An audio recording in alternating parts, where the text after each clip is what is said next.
Շնորհակալություն Նարինե Ղալեչյան։ Ես ուշացել եմ դնել տարվա էլի դրամբերային հարցը։ Ղալեչյան, դուք ասում եք, որ վիզան ու ֆինանսը փոխեն արկայով թոշակառուները։ Եթե ուզում են։ Բայց դուք դուք ասացիք, ընտրեն որպեսզի բանկ, որը տալիս է արկա քարտ, ու նաև կարծում եմ քաջատեղյակ եք, որ այս համակարգում խափանումներն այնքան շատ է լինում, որ հաճախ գործարքները ժամելատեղում կամ անգամ օրերով չի գալիս այս համակարգը։ Ինչ եք որոշել արկայով եք վճարը, սա զուտ նրա համար, որ արկան մրցակցության մեջ մնա, թե ոչ, եւ սրան պատասխանեք հաջողություն։ Նախ մենք չենք, անձամբ ես չեմ որոշել, մենք ենք որոշել բոլորով։ Եվ այդ խափանումները, երբ որ տեղի ունենում, խափանվում են բոլոր քարտերը եւ ոչ միայն արկա, որտեղ արկայով են նաեւ processing արվում վիզան եւ մաստերը, այդ մի հարց։ Իսկ համակարգերը ես կարծում եմ մեր մոտ նաեւ այդ վերջի խափանումներից հետո բավական բարեփոխվել են եւ ներդրումներ արվել են։ Եվ մենք խնդիր ունենք, այո, նաև մեր ազգային վճարային համակարգը զարգացնելու, դրա համար էլ արկայով ենք անում, այնտեղ նաև այդ փոխհատուցման մի տոկոսը հենց արկան է վճարելու, իսկ մի տոկոսը պետական բյուջեից, այսինքն նաև պետական բյուջեի բեռի հարց կա։ Եվ որոշ բանկեր այո չեն տրամադրում, հիմա ես գովազդով կամ հակագովազդով չեմ զբաղվում, դա իրենց խնդիրն է, իրանք բիզնես են անում, բանկերն էլ են բիզնես գործունեություն անում, եւ ես կարծում եմ, որ մեր քաղաքացիները իրավունք ունեն իրենց ստանալիք թոշակը կամ նպաստը կամ աշխատավարձը ոնց անունեք։ Հիմա ես իմ վրա եմ օրինակում, ես արկակարդ չեմ ունեցել երկար տարիներ, ունեցել եմ երբ որ նոր էր արկան, բայց հիմա մի ամիսա ունեմ արկա եւ իմ բոլոր անկախի գործարքները անում եմ արկայով եւ վիզա ընկերությունը պետքա մտահոգվի, կարծում եմ դրա մասին եւ ինչ որ բան անի։ Լավ, հիմա հաջորդ հարցը վիճակագրական տվյալները գիտեի վերջին ամենավերջին 23-24 լավ երբանեք կտեսնեք կամ կարծում եմ շատ լավ գիտեք, որ թոշակառուների ընտանիքներում հատկապես կարողականությունը սնունալով նվազումացում ու ձուկ, կարակ, ավելի քիչ է ուզում, այդ նաև մեր դասություններն ասից տալիս ես կարող չհամաձայնել իհարկե, բայց եթե ասում եք անկանխի գնումներ անելով հետ վճար եք ստանալու, ձեր շրջապատում թոշակառուները կամ եթե ստանից դուրս կան հարցում անեն ամեն պատահած թոշակառուի եւ նույնը չի բավարարում իրենց այդ թոշակը, երբ որ մենք ենք հարցում անում, այս հիշեցնում են, որ ինչու է վարչապետը ասում, կես միլիոնից ավելի թոշակառուների աշխատավարձը դժվար է միանգամից բարձրացնելը, բայց զուգահեռ օրինակ պատգամավորներն են 3 միլիոն մոտավորապես ստանում նոր տարվա Քննչական կոմիտեի պաշտոնյաները հարցը կձևակերպեք։ Ավարտեմ։ Դուք ասում եք ինքնատեք։ Հա, կներեք, ես պրոստը տենց Հարցը հետեւյալն է, արդյոք դուք համարում եք, որ այն հետվճարները, որ աշխատում եք, բավարարում են թոշակառուներին, որպեսզի իրենք բավարար կյանք վարեն։ Սնունդ, խորտան, էլեկտրաէներգիա եւ այլն։ Դա շրջագայությունը ճոխ է։ Տիկին Ղալեչյան, տեսեք, ուրեմն պետական բյուջե է, որը ունի հազարավոր ծախսեր եւ կենսաթոշակները դրա ընդհանրապես մեր բյուջեն, աշխատանքի եւ սոցիալական հարցերի նախարարության բյուջեն ամենամեծ բյուջեն է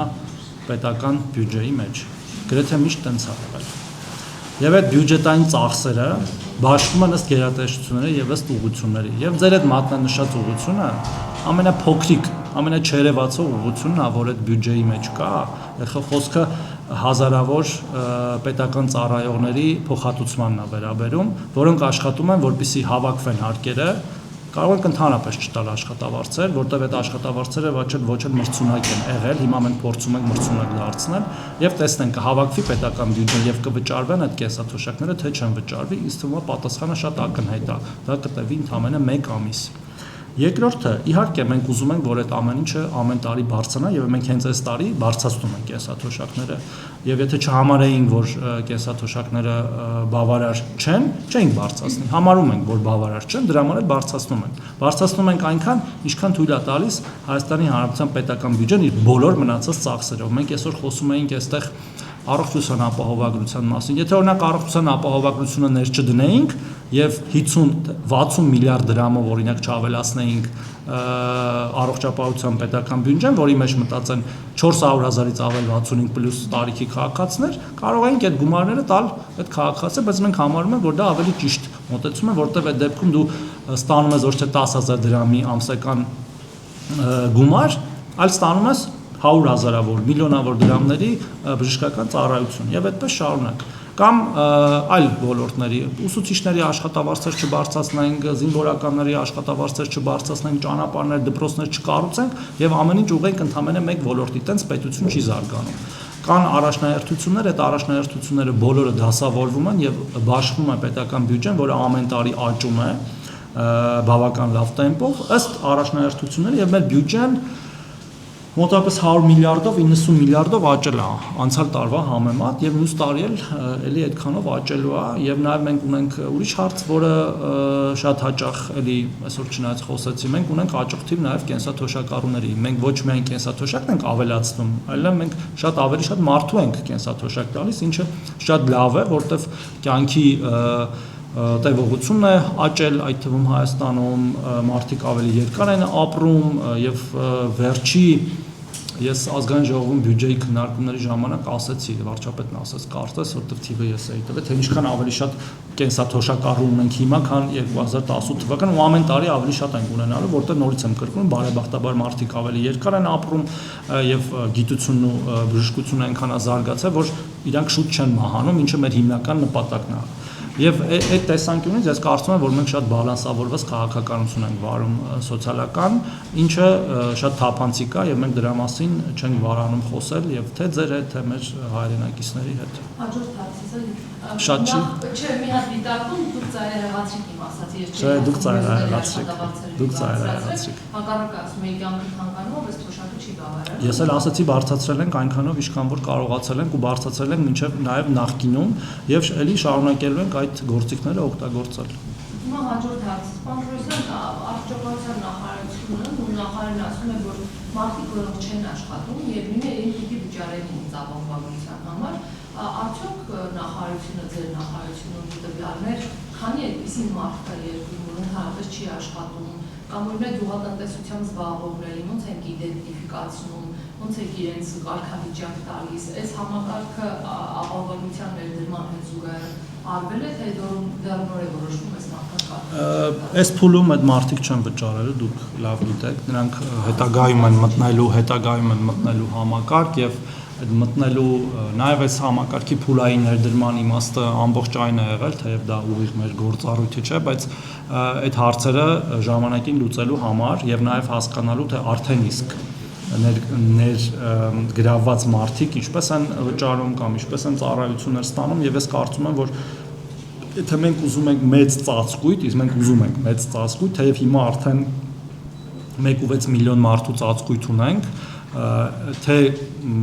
իրենց կողմից վճարողների կողմից 200,000-ից ավելի ստացողների, թե երեխաների, թե ավագ սերնդի եւ թե հաշմանդամություն եւ անապահովություն ունեցող քաղաքացիների, իհարկե թվերը կան, մենք գիտենք ինչքան մարդ է, օրինակ որ ոչ 18 տարեկան է, ոչ 65-ից բարձր է, ոչ հաշմանդամություն ունի, ոչ էլ 200,000-ից բարձր աշխատավարձ կամ որևէ օֆիցիալ աշխատանք, գիտենք այդ թվերը։ Հիմա անգից չեմ կարող ասել, բայց կարող ենք հաշվել, որտեղ ընդ նաև համընկնումներ կա, մենք ունենք եւ 65-ից բարձր եւ հաշմանդամ եւ աշխատող քաղաքացի պետքա մաքրվեն, բայց այդ թվերը կան եւ այդ թվերը հայտնի են, առողջապահության նախարարությունը ունի դրանք եւ ինքնազբաղվածների մասով ենթադրում եմ դրանք հիմնականում գյուղացիական տնտեսություններն են,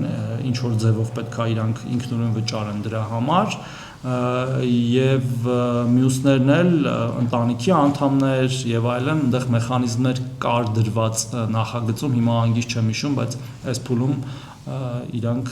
չկան, էլի, այսինքն օրինակ եթե դու աշխատում ես, բայց քո ընտանիքի անդամները չեն աշխատում, ինչ որ ձևով կլուծվի այդ կարծում եմ, հարցը հիմա չգիտեմ այդ հարցի պատասխանը։ Հավանիչ տեսանյութը եւ բաժանորդագրվիչ նորությունները բաց չթողնելու համար